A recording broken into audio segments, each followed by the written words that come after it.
Sa ating mga nagbabagang balita, isang mainit na usapin ang muling nagbukas ng mata ng publiko matapos ibinisto ni Congressman De Jesus ang umano'y mahigit 1 trilyong pisong nawawala sa pondo ng tanggapan ni Kimbo. Sa isinagawang pagdinig sa Kongreso, hinarap ni Kimbo ang mga tanong ngunit tila pautal-utal ang kaniyang mga sagot at hindi makapagbigay ng diretsyong tugon sa mga aligasyon. Ayon kay Congressman De Jesus, malaki ang pagkakaiba ng mga ulat na inilahain ni Kong Kimbo tungkol sa pondo na inilaan para sa ilang proyekto. Hinihiling niya ang mga masusing imbestigasyon upang mabigyan ng linaw ang umano'y kakulangan sa accounting ng naturang halaga. Dahil sa seryosong issue nito, dumagsang mga tanong mula sa mga kapwa mambabatas at maging ang taong bayan ay naghihintay ng malinaw na paliwanag mula kay Kong Kimbo. Samantala, patuloy na hinihintay ng publiko ang magiging aksyon ng Kongreso hinggil sa usaping ito. Marami ang nananawagan ng transparency upang malaman kung saan nga ba napunta ang mahigit 1 trilyong pisong nawawala. Ang tanong ngayon, makakabangon pa ba si Kong Kimbo mula sa controversial na ito? Abagan natin ang susunod na kaganapan. At yan ang balitang ating pagkakatutukan. Ngunit bagong lahat, siguraduhin mag-subscribe at i-hit ang notification bell para sa patuloy na pagtutok sa mga sulyap ng bagong balita sa tunay na boses ng masa.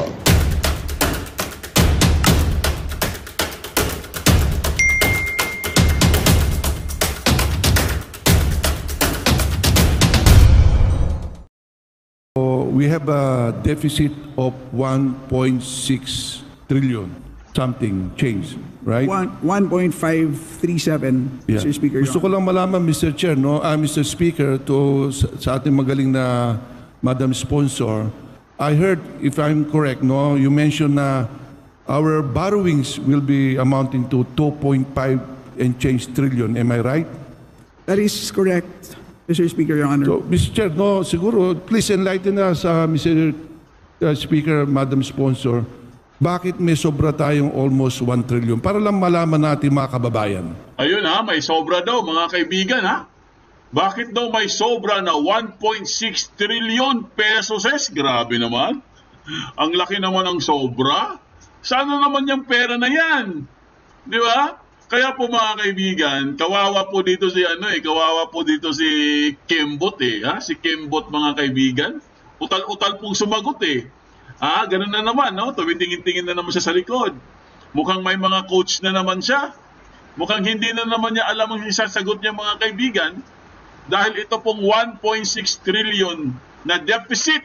Ibig sabihin ng deficit mga kaibigan, meron po tayong 1.6 trillion na hindi po nagamit mga kaibigan or ano ba?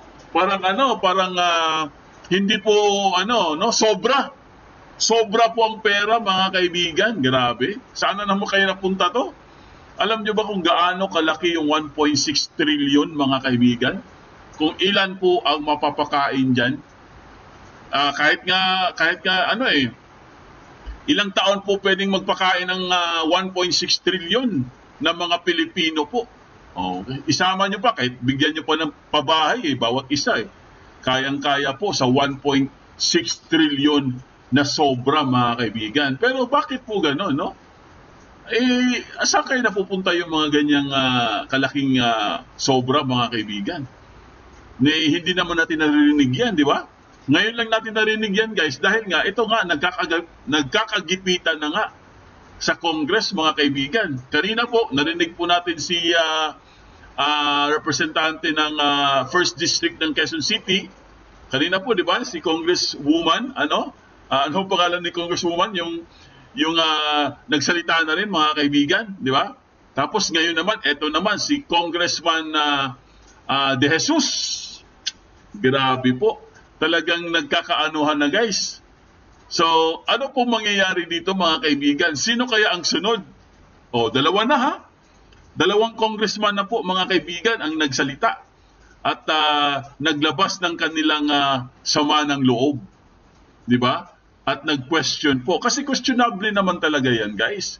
Kasi nga, alam mo sa totoo lang mga kaibigan, bakit po sila nagkakaganito guys? Kasi dati wala namang ganito Kahit yun sa panahon ni Tatay Digong mga kaibigan, walang ganito Hindi nila kine-question yan kasi nga tama ang paggamit ng pera di ba?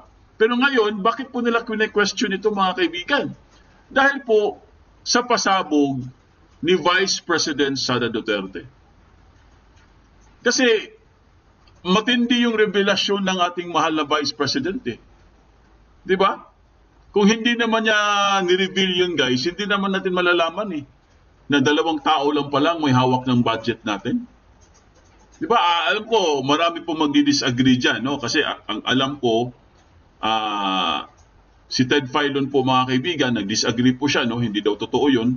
Pero, ang pinaka, kasi dito guys, ang pinaka-point kasi dito mga kaibigan, yung budget kasi guys, pag hinahawakan niya ng dalawang tao lang, delikado talaga ang mangyayari. Di ba? Kasi pwede po magkaroon ng yan eh. Yung hindi nila sasabihin, parang sikreto mga kaibigan. Wala po tayong kaalam-alam dyan sa mga budget na yan. Buti na lang, dapat nga magpapasalamat sila kay VP Sara eh. Di ba? At least, si Vice President Sara Duterte po mga kaibigan, nagsalita siya. Di ba? At isiniwalat niyan yung 2 tao lang po ang may hawak ng budget. Kasi kung hindi naman niya sinabi yun, bulag tayong lahat eh. Kawawa tayo. At eto na nga, no? Unti-unti na pong lumalabas ang mga congressman. Unang-una si Congressman Marcoleta. Pangalawa, yung kanina. Ano pa pangalan nung kanina? Nakalimutan ko yung, sino ba yung congresswoman na yun, guys? Yung topic natin kanina. Tingnan, check natin. Para hindi tayo maano. Si Herrera po, no? Congresswoman Herrera. Ayun. Siya po yung kanina po na hindi rin makasagot isun si Kimbo. Maghati na lang sila. So yun po ang pag-uusapan natin ngayon mga kaibigan at meron po tayong breaking news dahil itong si Ted Filon po nagsalita na po guys. Patungkol po doon sa Duran-Duran, no? Alamin natin yan kung ano po ang kanyang sasabihin dyan. Dahil marami po nag-aantay guys kung ano po ang sasabihin, no? Kung ano po ang sasabihin ni Ted Filon po patungkol doon sa surprise party, no? Surprise party ko, no? Ng kanyang mga old friends, itong si Bangag, mga kaibigan. Duran-Duran! Grabe, Duran-Duran, ha? Talaga lang ha, Duran-Duran, ha? Yan po mga pag-uusapan natin ngayong gabi, pero bago lahat, kung bago pa lang kayo sa aming channel, mag-subscribe na po tayo mga kaibigan. Huwag niyong kalimutan mag-comment, like, at pakita notification bell para updated kayo sa aming mga bagong videos. ADF 2.0 po ang aming FB page. Follow, like, and share ng mga videos. Ayan, live na naman tayo mga kaibigan. Maulan po na gabi. Ang lakas ng ulan, no? Grabe. Baka siguro, andyan na bagyo na naman siguro. I mean, low pressure siguro to guys. Kanina po umuulan, no? Kulog, ulan. Once again po, tayo po mag-ingat po, no? Ang ating mga kababayan dyan sa lansangan po, no? Yung mga delivery natin na mga kababayan. Mag-ingat-ingat pa rin tayo guys kasi wala pa pong hinto ang ulan. Kanina pa po, talagang tuloy-tuloy lang po. Matindi po mga kaibigan, kaya mag-ingat po tayo guys, no? Ano ba, may bagyo ba? Or buo na ba yung bagyo or ano? Parang ang nabalitaan ko kasi kanina, parang palabas na yata yung bagyo, pero bakit parang ang lakas pa rin ng ulan, no? Ayan, walang yes, Congresswoman Herrera po. Tama po. Congresswoman Herrera, yung kanina, no? So, ito nga ang pag-uusapan natin guys, patungkol po ito sa natuklasan po ni Congressman De Jesus na 1.6 trillion na sobra na sa budget po, no? Ay kasi questionable din naman talaga yan guys, no? Kasi nga hindi naman nila pinapaliwanag din. 'Di ba? Kung hindi naman nila itatanong diyan or kung wala pong revelasyon si Vice President Sara Duterte, hindi naman din natin malalaman yan eh, 'di ba? Ay, may bago na naman. Sabi ni Cat Lover, Bagyong Helen. Sus Mario, meron na naman pala. Akala ko wala na. Sus, meron na naman bagyo. Magandang gabi sa inyong lahat. Ay, batiin muna natin yung mga kaibigan natin dyan sa abroad, ang ating mga OFW, ang ating mga bagong bayani. Kayo po ang talagang mga bagong bayani ang ating mga OFW. Kumusta po kayo guys dyan sa abroad? Sana po nasa mabuti kayong kalagayan at more blessings po sa inyo. Ayan, kumustahin din natin yung mga suki. Hay mga suki, maulan ba dyan sa inyo guys? Mag-ingat po kayo dyan ha, sa mga lugar na talagang binabaha po. No? Meron pa rin bahay, grabe. Wala na talaga yung flood control na yan. mukhang biro-biroan na lang yung flood control na yan. Mag-ingat po kayo guys ha. Ay, kumustahin mo natin sila Almira. Watching from Kuwait. Si Sylvia Katakutan, magandang gabi Sir Foodie. Cat Lover, si Bagyo Helen. Ako, Helen na naman. Ay, nako, walang katapusan ng bagyo. Nakakapagod din yung ulan ng ulan, you know? Jenny Jarumay, hello. Biota Galban, si Lynn Marie, Leo Bonag, Sande Escolano. Ayan, Biota Galban, thank you very much ha. Nene Esteban, Cat Lover, si Florinda Yon. Ayan, good evening sir. Shoutout sa lahat. Yolanda Bintayan, booking ka na Kimbot. Si Kimbot, palagi na lang nabubuking ha.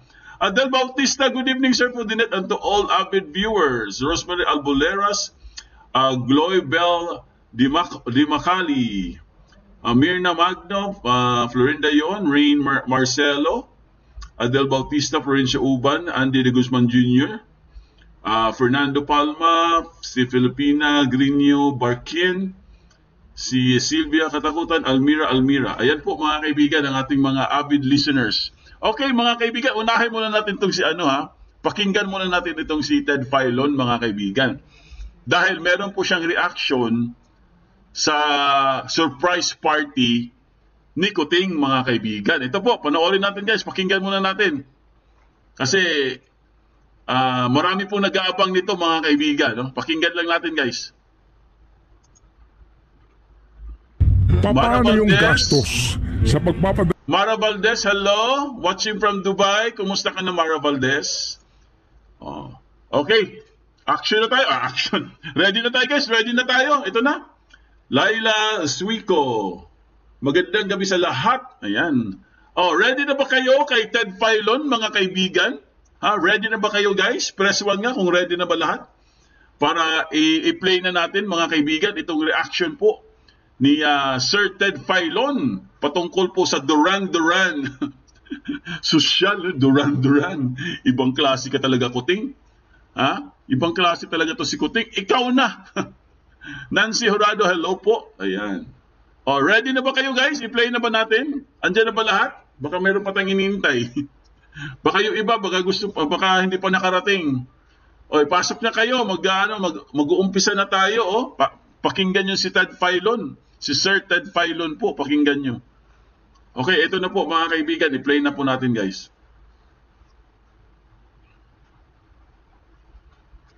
Paano yung gastos sa pagpapadala mo dito ng mamahaling banda? Alangan namang si regulator ang gumasta kasi nga sasabihin, pera ng bayan yan. Hindi, sagot ko yan. Oo nga naman. Oo nga naman. Tama din naman yun. Di ba? Tama din naman si Mr. Ted Filon. 100 million yan eh. So, kayo talaga, niloloko nyo kami ha. Alamang si Poncio Pilato ang gagastos dyan. Di ba? Siyempre, sinong gagastos niyan? Siyempre si Kuting, kayo naman. Para naman tayong pinanganak kahapon. Di ba? Sagot ko na yan. Sagot ko na yan. Pang-asar talaga no? So kung sagot mo na yan, baka naman humingi ka sa amin ng pabor. Nako, baka humingi ka sa amin ng pabor. Yan ang sinasabi ko na nga ba eh. Yan ang baka sinasabi ko eh. Baka manghingi kayong pabor eh. Old friends daw ha. Wala daw Wala daw kapalit ito mga kaibigan. Kasi nga, birthday lang daw ito. Wala daw kapalit ha. Pero ito po, pakinggan po natin si Ted Filon mga kaibigan. Hindi, mabait lang ako. Ako ay very generous lang. Pero kaibigan mo naman ako eh. Matagal na tayong may pinagsamahan. Kaya sagot ko iyan. Pero sandali lang. Di ba meron kang pinatatayo ngayon na bagong casino resort sa isang isla? Ako? Sino yun guys? Sino yun? Pag binabanggit mo na wala namang ginasta ang gobyerno at merong mga nagsasabi po na sila ang gumasta rito sa pribado, mga individual, sino-sino po sila? Siguro naman hindi ho ikasasama ng loob nila kung magtatanong ka. Parang sa jet plane lang na ginamit ni ikaw talaga. Ay, no? Diba? Jet plane ginamit ni... Nako, ayan, gumamit ng jet plane. Gumamit ng private plane, mga kaibigan. Ayan, yung mukha na yan. Sino ba yan, ha? At sino yung magpapatayo ng kasino, mga kaibigan, sa isang private island? Sino yun? Sino yung tinutukoy ni Sir Ted Filon, mga kaibigan? Kilala nyo, guys? Kasi ako hindi ko kilala eh. Yung kilala dyan, kung sino yun, paki-comment. Sino yung binabanggit po ni Mr. Ted Filon, mga kaibigan, na isang magpapatayo daw ng casino sa isang private island? Naku, sino kaya ito? Pero may nakalagay na mukha dito na may private jet Sumakay sa isang private jet? Grabe, ang yayaman naman to mga to. Grabe, ibang klase. Sobrang yaman nyo naman. Pero guys, mag-comment naman kayo kung sino yung magpapatayo ng casino sa private island. Mag-comment naman kayo guys kasi wala talaga akong alam dyan. Wala talaga akong alam. Ay, nako. Ito na po, tuloy na natin guys. Ituloy na natin si private jet. Ba't din sabihin ko sino? Para natin masiguro na talagang itong taong ito na very very generous wala talagang transaksyon o anuman pong kontrata o anuman pong maaaring sabihin natin na conflict of interest sa gobyerno na maaaring natin paghugutan din ng diskusyon natin. Yung sinasabi niya na kami po ang regulator nito pong concessionaires, itong consortium. So regulator sila. So they have the regulated. Okay? Ano bang kaibahan nun? Kumbaga, kami ang mga sisiguro na sila ay sumusunod sa mga napagkakasunduan. Nako. At sila ay hindi lalabag sa mga kasunduan. Ayan, regulator and the regulated. Ano ang mangyayari kung yung regulator at saka yung regulated nagkukuntsabahan? Pagkor na naman. Ano ang mangyayari kung yung regulator at regulated nagkakaisa? Halimbawa, para ho sa isang okasyon, kung saan po naman yung regulator nagiging capture ng regulated. Bakit? Kasi yung regulated ang gumagasta doon sa gustong mangyari ng regulator. Nako! Namuguluhan ba kayo? Naguluhan kami! Do you follow? Yes, we follow. Halimbawa, mga kapatid, ako si Pagcor. Ako, Pagcor pala, mga kaibigan. Pagcor. Oo. Ako si Pagcor. Sige, ikaw si Okay. Pagcor. Sino ako? Ikaw yung regulated. Ako si Pogo. Ikaw si Resorts World. Sige. Yan, ikaw yung may-ari ng mga kasino. Casino conglomerate ako, ganyan. Yes, tapos ikaw yung may-ari din, sa'yo yung lupa na inuupahan ng isang hotel. Nako! Ay, pagka ganun, Nanataon ng isusurprise pangalan kita. ni Marriott. Sige. Ako, Marriott Hotel, mga kaibigan. Huling-huli. Pagka ganun, isusurprise kita. Okay. Sige, kunwari ako may-ari, ikaw ang regulator. Oo, sige. Oh. Nataon na yung Manila Marriott Hotel inaandyan sa Newport World Resorts. Okay, na kung saan po naandun din yung casino. Nako! Ako ngayon si Pagcor. Ikaw ang regulator. Ikaw yung regulated. Paano yan kung sakasakaling tayong dalawang MC? Tayo ang host? Oo. Ako si Pagcor, ako yung MC. Co-MC ko si regulated. Sige. Okay. And then, pag tinanong natin, paano yung gastos sa pagpapadala mo dito ng mamahaling banda? Nako! Alangan namang si regulator ang gumasta kasi nga sasabihin, pera ng bayan yan. Ay, hindi. Sagot ko yan. Ganun. Sagot ko na yan. So kung sagot mo na yan, baka naman humingi ka sa amin ng pabor. Hindi. Mabait lang ako. Ako ay very generous lang. Pero At kaibigan mo naman ako Matagal na tayong may pinagsamahan. Kaya sagot ko iyan. Pero sandali lang.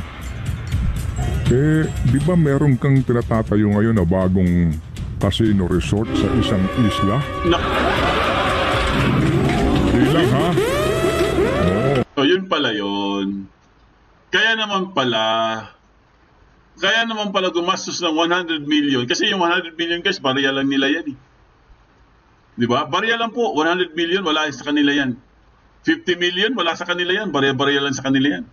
So kaya pala siya gumastos ng 100 million sa surprise birthday party kay Kuting. Kasi meron pala siyang ipapatayo na bagong resort, no? A casino resort. Sa isang isla, sa isang private island. Kaya naman pala. So, alam nyo na. So, yung sinasabi nila, old friends, wala daw ano yun, wala daw kapalit, birthday lang daw, mabait lang daw. Nako! Tayo pa ba lolokohin nyo? 100 million, walang kapalit. Ano yun? Ano, TY? Ano, TY lang, TY? Ha? Pwede ba yun guys, TY lang mga kaibigan? Sino naman ang niloloko nitong mga to, di ba? Itong bangag na to. Sino niloloko ni bangag? Sabagay, marami nga siyang nabudol. Di ba? Imagine niyo na lang guys, 100 billion tapos walang kapalit. Naku, hindi ako maniwala doon. Sino kaya maniniwala doon? May ganon? Pag ikaw kasi may casino, lahat ng kalakaran doon sa casino mo, binabantayan ng regulator. Yan, kasama na yung money laundering, ha? Kasama na yung money laundering. Kasama na pagsiguro na tamang binibigay mo sa aming komisyon. At kung magtatayo ka ng bagong casino, dapat lahat ng mga panuntunan, pati na yung pagpabor dito, pagpayag dito ng mga locals doon sa casinong yan, maayos. So kung ako si regulator at meron akong hiningin pabor sa regulated, paano yun, ma'am? Okay lang sa'yo? Mabait ako. Wala akong hihinging pabor. Di ka. Wala kang hihingin pabor? O sige, ako na Wala akong hihinging pabor in public. Bawal yun. Diyan muna tayo, ha? Ayan, kumbaga mga kaibigan, nagiging comedy na lang, Pero kung totoosin guys, talagang niloloko nila yung mga tao, no? Para pinaikot-ikot lang nila. Pero mabait po ang Diyos, eh. Akala kasi nila guys, hindi magli-leak yung surprise birthday party niya. Akala niya, dahil nga walang mga cellphone, di ba, nasa invitation yan eh. Dapat walang mga cellphone, walang magkukuha ng camera, walang magkukuha ng video, walang magkukuha ng mga litrato, di ba? Kaya nga yung mga cellphone guys, pinapatabi. Saan ka nakakita ng birthday party yung mga cellphone pinapatabi? Saan ka nakakita ng birthday party na bawal kumuha mag-selfie, bawal bawal mag-video, bawal mag-vlog? Saan ka nakakahanap ng ganung party? Di ba usually yung mga party, binablog talaga natin yan. Kasi syempre party yan eh. Di ba? Captured. You have to capture the moment eh. Pero dito kay Banga guys, ibang klase. Bawal dalhin ang cellphone. Wow, grabe. Ibang klase, di ba? Ibig sabihin may tinatago. Kaso lang, mabait po si Lord. Ayan, lumusot pa rin. Nagkaroon pa rin ng leakage. Napakamalas nyo lang talaga kasi nga BO kayo eh. Di ba? Kung magsisikreto kayo, dapat walang ibang tao, kayo lang para siguradong hindi makakalabas yung mga sikreto nyo. Kaso lang, sa sobrang kasyungaan nyo, ayun, lumabas ang leakage. So, nahuli kayo. Ngayon, sasabihin nyo, old friends, walang kapalit. Pero sino maniniwala sa walang kapalit sa 100 million? Ha? Sino maniniwala? Baka yung lolo nyong panot, pwedeng maniwala yun, pero hindi na kami naniniwala sa mga ganyan. Di ba? Panis na yan eh. Ha?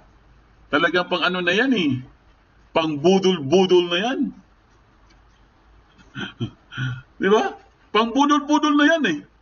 Yung mga ganyang style guys, di ba?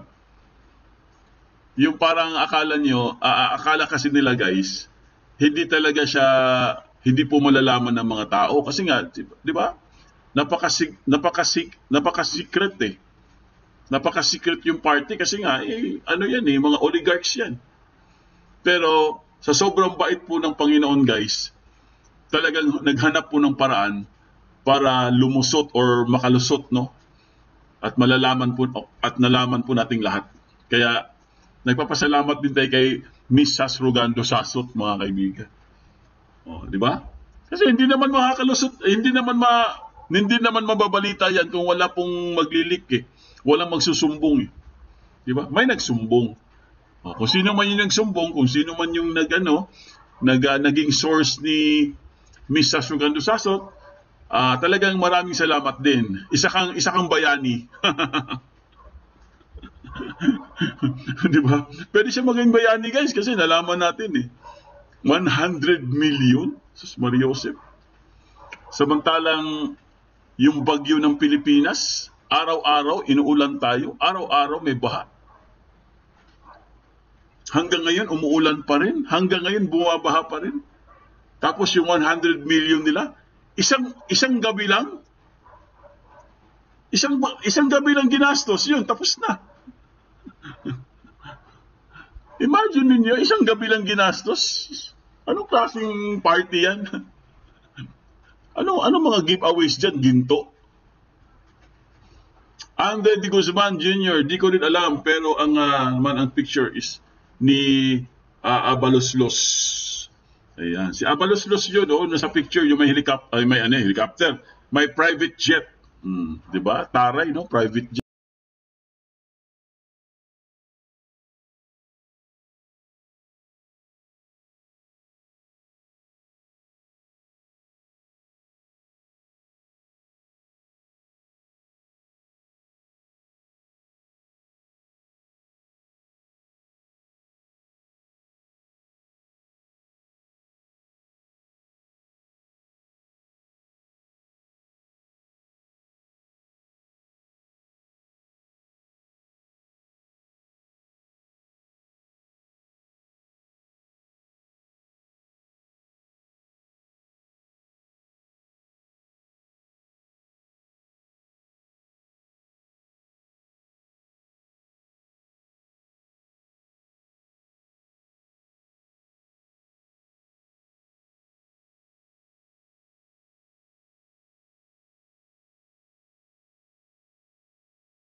Magandang balita ang hatid namin sa inyo ngayong araw. Sa pagtatapos ng aming balitaan, nagbigay kami ng mga mahalagang impormasyon. Maraming salamat sa pagtutok at pagsuporta sa aming programa. Huwag kalimutang manatili sa mga susunod na araw para sa mga bagong balita at mga kwento na dapat nating abangan. Mula sa Boses ng Masa, magandang araw Pilipinas!